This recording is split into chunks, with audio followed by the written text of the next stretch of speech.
Bonjour, voici l'info CEMA TV en bref. Tout d'abord, un carambolage a causé la fermeture de l'autoroute 20 en direction est à la hauteur de la route Jean-Baptiste Cazot à Montmagny depuis les environs de 9h ce vendredi matin. Depuis quelques heures, la poudrerie causée par les forts vents du sud-ouest rend la visibilité réduite dans le secteur. Les services d'urgence ont été dépêchés sur les lieux, dont plusieurs ambulances provenant de Montmagny et des environs. Selon un conseiller en communication de Transport Québec, une dizaine de véhicules seraient impliqués. La circulation a été détournée via la route 132 jusqu'à Montmagny.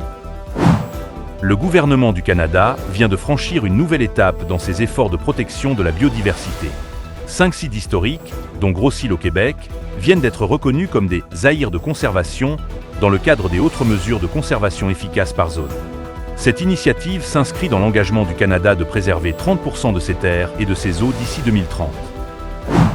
Jeudi dernier le 6 mars, CEMA TV, le Centre d'aide aux entreprises Montmagny-Lillet, la Chambre de commerce et d'industrie de la MRC de Montmagny et la Résidence des bâtisseurs présentaient la 2e édition de Femmes en action Montmagny-Lillet. Mario Lacombe s'est rendu sur place. C'est à l'espace citoyen de Montmagny que se tenait ce jeudi la 2e édition de Femmes en action. La présidente d'honneur pour 2025, Mme Gaëtane Corriveau, nous parle ici des principaux objectifs de cette journée. Femmes en action, quel beau titre pour cette journée. Des femmes en action, pas des femmes qui sont passives, qui sont soumises, qui ne font rien, qui attendent que les choses soient faites à leur place, pas du tout. Alors, ce sont des femmes de caractère qui osent créer même leur entreprise parce qu'on couvre aujourd'hui les domaines des affaires et du communautaire. C'est pour ça qu'on retrouve de nombreux kiosques à l'intérieur de la salle d'exposition avec des femmes qui sont aux commandes et puis qui ont créé leur propre entreprise ou qui offrent des services, conseils, que ce soit dans le communautaire ou dans le monde des affaires.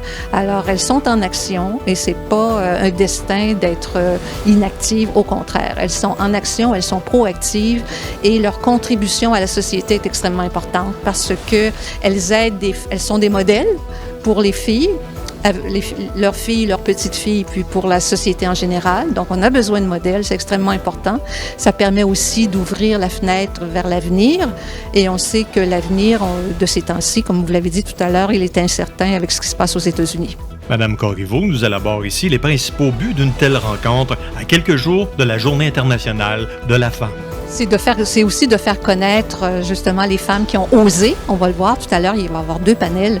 Et puis, il y aura des femmes qui ont osé dans le domaine culturel et dans le domaine alimentaire aussi, et du côté communautaire également. Alors, ça va être intéressant de voir que malgré les barrières, les obstacles, les embûches que rencontrent les femmes dans différents domaines, que ce soit en politique, en culture, en art, dans le monde des affaires, en économie, en santé, en éducation, dans tous les secteurs d'activité, les femmes souhaitent justement participer au développement de leur communauté, mais elles rencontrent souvent des obstacles, c'est ce que l'on dit systémiques. Alors, une édition comme ça, Femmes en action, c'est justement pour montrer que lorsque les femmes osent faire le pas, franchir les obstacles, elles sont des modèles pour leur descendance, pour l'avenir, et ça permet aussi le rayonnement de leur communauté, le développement économique de la région également. En terminant, Mme Corriveau invite la population à participer à une marche qui aura lieu samedi, Journée internationale de la femme. J'aimerais vous dire qu'on reste en action puisqu'on va aller marcher. Une marche des femmes, des filles et de leurs alliés. Parce que l'égalité ne sera jamais atteinte par les femmes toutes seules.